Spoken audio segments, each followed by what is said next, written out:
Assalamualaikum warahmatullahi wabarakatuh. Bertemu lagi sahabatku dalam lanjutan kisah Wali Paidi episode yang ke-8 ya. Di sini dengan judul Bertemu Nabi Khidir.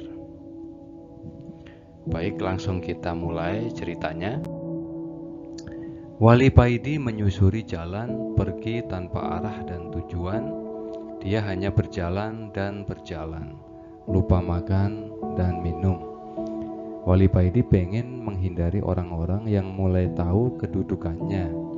Mulai banyak orang sekarang yang memanggilnya Gus, Kiai, bahkan ada yang terang-terangan memanggilnya Wali ya.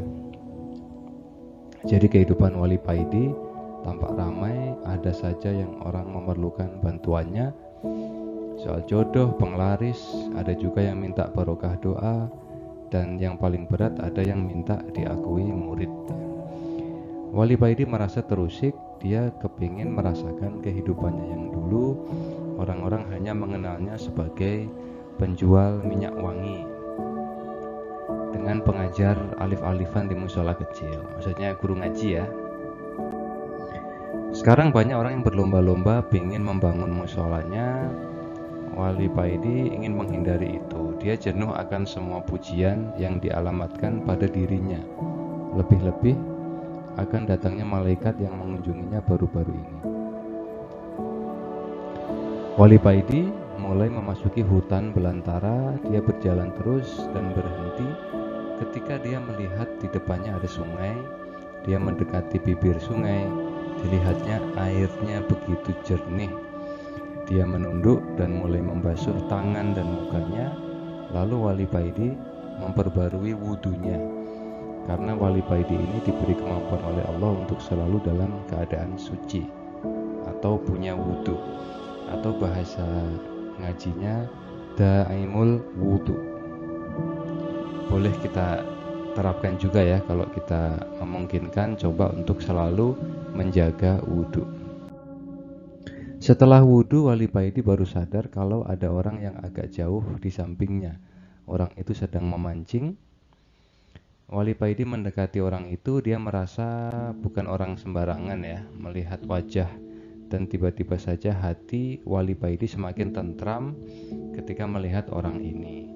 Wali Paidi mau mengucapkan salam, tapi kedahuluan orang tersebut. Assalamualaikum Kang Paidi, ucap orang itu. Waalaikumsalam. Kalau boleh tahu siapakah Anda? Tanya Wali Paidi keheranan.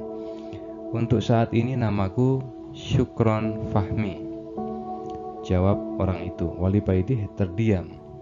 Dia hanya menunduk memikirkan jawaban orang tersebut, dan tiba-tiba saja sikap Wali Paidi berubah dengan sendirinya tanpa ia sadari. Wali Paidi bersikap seakan-akan menghadapi gurunya. Kang Paidi, sampeyan tidak seharusnya menghindari semua itu. Puji-pujian itu adalah ujian buatmu. Ujian yang berupa pujian itu lebih berat dari penghinaan. Allah mau meningkatkan derajat sampeyan, ucap orang itu. Wali Paidi semakin menunduk. Ternyata orang yang sedang memancing ini tahu akan keadaan dirinya. Kang Paidi, dengan menghindari pujian-pujian itu sama saja sampeyan menafikan kekuatan Allah, karena sampeyan merasa tidak mampu, padahal Allah lah yang memberi kekuatan. Orang itu melanjutkan, Wali Paidi hanya bisa diam dan semakin menunduk. Air mata mulai meleleh dari matanya. Ingat Kang Paidi, la haula wala quwata illa billah. Merasa mampu dan merasa tidak mampu itu tidak boleh. Itu sudah syirik kofi bagi orang setingkat sampean. Karena Allah yang memberi kekuatan, Allah meliputi segalanya. Lanjut orang misterius tersebut. Wali Paidi pun menangis sesenggukan. Dia yakin orang yang di depannya adalah Nabiullah Khidir. Dia ingin bersalaman dengannya untuk memastikannya. Setelah menangis agak reda, Wali Paidi mengangkat wajahnya dan mau bersalaman dengan orang itu. Tapi orang yang mengaku bernama Syukron Fahmi sudah hilang. Setelah bertemu sosok yang mengaku bernama Syukron Fahmi, Wali Paidi masih terdiam dalam duduknya, terngiang-ngiang ucapan sosok misterius yang menggugah jiwanya itu. Wali Paidi berdiri membersihkan tempat duduknya dan mulai melaksanakan sholat. Setelah salam, Wali Paidi berdiri lagi dan melakukan sholat lagi. Begitu terus sampai malam, kira-kira jam 9 malam. Wali Paidi berhenti dan melanjutkan dengan melakukan wirid. Dia duduk bersila, memusatkan pikirannya, membuang jauh-jauh pikiran tentang dunia, menggerakkan hatinya untuk berzikir sir. Dan entah berapa lama hal ini terjadi, dan kemudian Wali Paidi merasakan alam di sekitarnya begitu hampa. Tidak ada suara, semua yang berada di sekitarnya jadi hitam, gelap gulita. Wali Paidi seakan menjadi udara yang hampa dan bergerak mengitari alam hitam yang pekat. Setelah berkeliling, tampak di depannya ada dua sosok manusia yang sedang duduk seperti duduk orang tahiyat, dan berdiri di samping keduanya sosok berjubah putih yang bercahaya. Lamat-lamat Wali Paidi mengenali salah satu sosok yang duduk di depannya.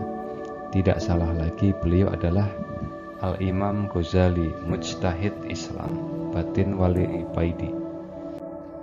Lalu Wali Paidi melihat sosok baju putih itu maju ke depan dan berkata kepada sesuatu yang di depannya, sesuatu yang tidak terlihat, seperti tidak ada apa-apa. Kemudian sosok yang bercahaya putih itu berkata, seperti berbicara sendiri ya, Gusti, bagaimana menurut jenengan terhadap kedua kekasihmu ini, yakni Nabi Musa dan Al-Ghazali? Kemudian ada suara yang mengatakan, Musa dengan izinku bisa menghidupkan orang yang telah mati, tapi aku lebih suka terhadap Al-Ghazali karena dia dengan izinku pula bisa menghidupkan hati hamba-hambaku yang telah mati, banyak menghilangkan kebodohan dan membuka jalan buat hamba-hambaku untuk lebih mengenalku. Lalu ketiga sosok itu samar-samar hilang dari pandangan Wali Paidi. Lamat-lamat terdengarlah azan subuh. Sedikit demi sedikit alam mulai terlihat kembali. Setelah sholat, Wali Paidi bangkit dan kembali pulang. Jadi kayak setengah mimpi ya sahabat ya, setengah mimpi. Wali Paidi seperti mendapatkan suatu gambaran adanya dua tokoh ya, dua tokoh dalam Islam ya. Tapi itu seperti kayak memberikan satu makna ya. Jadi walau a'lam apakah sosok putih itu malaikat ya kan, yang istilahnya berbicara dengan Allah ya, yang tidak terlihat, tidak dapat dijangkau oleh panca indera.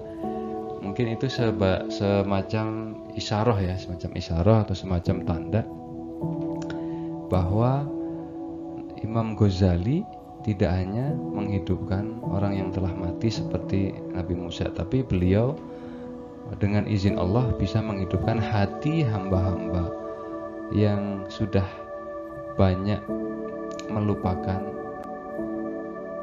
Tuhannya. Dan Imam Ghazali membuka jalan buat para hamba Allah yang lebih ingin mengenalnya. Seperti itu ya. Jadi bisa dibilang Wali Paidi mendapatkan suatu pelajaran bahwa tidak seharusnya dia menghindari apa yang sudah terjadi ya. Jadi bukan berarti dia menghindari segala pujian itu, yang ternyata emang pujian-pujian yang dialamatkan padanya juga merupakan cobaan dari Allah untuk menaikkan derajat sang Wali Paidi ya. Jadi buat kita, apapun yang kita hadapi, segala ketetapan Allah, kita harus menerima dengan ikhlas, baik itu hal-hal yang baik menurut kita atau mungkin buruk menurut kita. Yang jelas semua yang sudah ditetapkan oleh Allah pasti baik di mata Allah ya. Jadi kita harus mulai mudah untuk menerima segala ketetapan Allah sebagai salah satu bentuk dari iman kepada qada dan qadar. Baik sahabat, semoga mendapatkan hikmah yang besar dari kisah Wali Paidi episode ke-8 ini. Jangan lupa untuk support channel ini dengan menonton sampai habis, kemudian mengetik like, subscribe, and share. Terima kasih. Assalamualaikum warahmatullahi wabarakatuh.